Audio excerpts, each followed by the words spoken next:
L'été dernier, des centaines de personnes ont pris part aux manifestations du mouvement Black Lives Matter dans des villes du Royaume-Uni.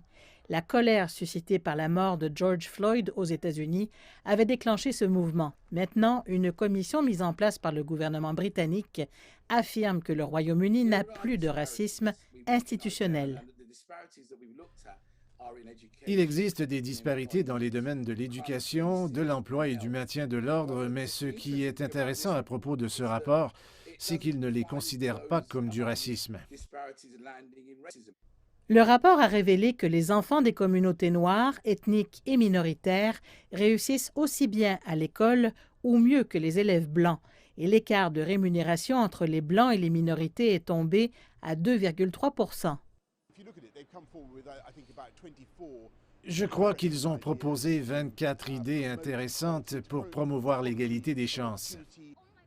Mais tout le monde n'est pas d'accord avec la façon dont ce rapport examine le racisme, en particulier ceux qui ont protesté l'année dernière. Nous n'avons pas défilé l'année dernière pour nous faire dire que notre expérience n'est pas réelle, que nous inventons des choses quand des milliers de personnes ont manifesté dans les rues.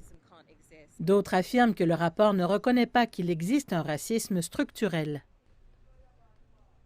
À l'époque où ils ont commandé le rapport, les gens ont dit que c'était un blanchiment d'utiliser une phrase malheureuse et c'est ce que cela s'est avéré être. Et l'argument selon lequel le racisme institutionnel n'existe pas est tout simplement absurde. Quant à la COVID-19 au Royaume-Uni, le coronavirus a affecté de manière disproportionnée les communautés ethniques et noires. L'une des raisons est qu'ils sont plus susceptibles de vivre dans des quartiers défavorisés, d'être en moins bonne santé et de travailler dans des emplois de première ligne avec un salaire précaire, ce qui rend difficile l'isolement s'ils attrapent le virus.